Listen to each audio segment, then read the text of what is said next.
അപ്പം 2025 അവസാനിക്കാനായി ഇനി കുറച്ച് ദിവസങ്ങൾ മാത്രമേ ഉള്ളൂ. അപ്പം ബൈക്ക് വിപണിയിൽ പല ബൈക്കുകളും കമ്പനികൾ ഡിസ്കണ്ടിന്യൂ ചെയ്യുന്നുണ്ട്. അത് ഏതൊക്കെയാണെന്നാണ് ഞാൻ വീഡിയോയിൽ പറയുന്നത്. ലിസ്റ്റിൽ ആദ്യത്തെ ബൈക്ക് ഡ്യൂക്ക് 125 ആണ്. ലിസ്റ്റിലെ രണ്ടാമത്തെ KTM-ൻ്റെ 125 RC ആണ്. അപ്പോൾ ഇത് രണ്ടും പിൻവലിക്കാനുള്ള പ്രധാന കാരണം ഡ്യൂക്ക് 160 അതുമാതിരി RC 160 ഉണ്ടായതുകൊണ്ട് 125 അത്ര ഇമ്പോർട്ടൻസ് കിട്ടില്ല. അപ്പം അത് പിൻവലിച്ചു. സെക്കൻഡ് സത്യത്തിൽ പറയുകയാണെങ്കിൽ ഒരു റീപ്ലേസ്മെൻ്റ് ആയിട്ടാണ് 160 ഇറങ്ങിയത്. അപ്പോൾ ഈ വണ്ടി പോയെന്ന് മാത്രം.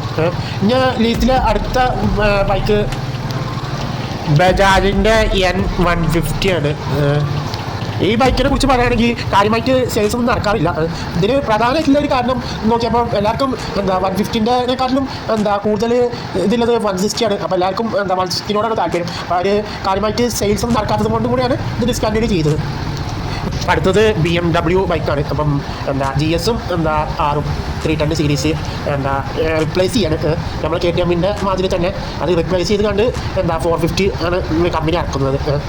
310RR റിപ്ലേസ് ചെയ്യേണ്ടതെന്ന് ചെയ്തിട്ടില്ല. അപ്പോൾ ഈ രണ്ട് മോഡലുകളാണ് ഇപ്പം നിലവിൽ ഇപ്പോൾ കമ്പനി ഡിസ്കണ്ടിന്യൂ ചെയ്തിട്ടുണ്ട്.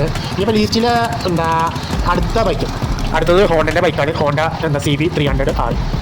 ഇത് നേക്കഡ് ബൈക്കാണ്, പക്ഷേ കാര്യമായിട്ട് സെയിൽസ് ഇല്ല, അതുകൊണ്ട് ഡിസ്കണ്ടിന്യൂ ചെയ്യാണ്. ഇനി ലിസ്റ്റിലെ അടുത്ത ബൈക്ക് അടുത്തത് റോയൽ എൻഫീൽഡിൻ്റെ സ്കാംബ്ലറാണ്. സ്കാംബ്ലർ 440 ആണ്. അപ്പം ഇതെന്തുകൊണ്ട് ഡിസ്കണ്ടിന്യൂ ചോദിച്ചാൽ നമ്മളെ ഹിമാലയം 450-ൻ്റെ എഞ്ചിനുള്ള അതേ എഞ്ചിനിൽ വരുന്നൊരു 450 സ്കാംബ്ലറാണ് ഇനി നമുക്ക് എൻഫീൽഡിൽ വരിക. അപ്പോൾ ഇതൊരു റീപ്ലേസ്മെൻ്റ് ആണ്. അപ്പം ലിസ്റ്റിലെ അടുത്ത ബൈക്ക് ഹീറോൻ്റെ മാവറിക് 440 ആണ് ഡിസ്കണ്ടിന്യൂ ചെയ്യുന്നത്. ഇതിന് പ്രധാന കാരണം കാര്യമായിട്ട് സെയിൽസ് നടക്കണില്ല.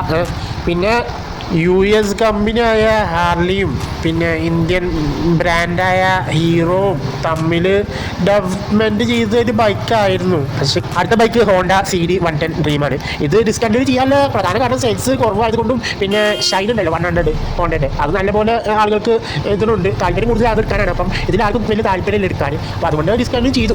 അടുത്ത ബൈക്ക് ബജാജ് പ്ലാറ്റിനം 110 ആണ്. ABS വെർഷനാണ്. കാര്യമായിട്ട് സെയിൽസ് നടക്കാത്തത് കൊണ്ട് ഡിസ്കണ്ടിന്യൂ ചെയ്തു. അടുത്ത വണ്ടി വലിയസിലെ അടുത്ത ബൈക്ക് ബജാജിൻ്റെ CT 125X ആണ്. ഇത് ഡിസ്കണ്ടിന്യൂ ചെയ്യാനുള്ള പ്രധാന കാരണം അതിന് കോമ്പറ്റേറ്റർ ആയിട്ടുള്ള 125cc പറഞ്ഞ ബൈക്കുകൾ ഇതിനെക്കാട്ടിലും ഫീച്ചേഴ്സും കാര്യങ്ങളൊക്കെ എല്ലാ ബൈക്കുകളുണ്ട്. പിന്നെ 110-ൻ്റെ അതേ ഡിസൈൻ വൈസ് കൂടെ ആണല്ലോ. പിന്നെ നോക്കുകയാണെങ്കിൽ കാര്യമായിട്ട് ആളുകൾക്ക് താല്പര്യമില്ല ഈ ബൈക്ക് മേടിക്കാൻ. ഈ പറഞ്ഞ 9 ബൈക്കുകളാണ് ഡിസ്കണ്ടിന്യൂ ചെയ്യുന്നത്.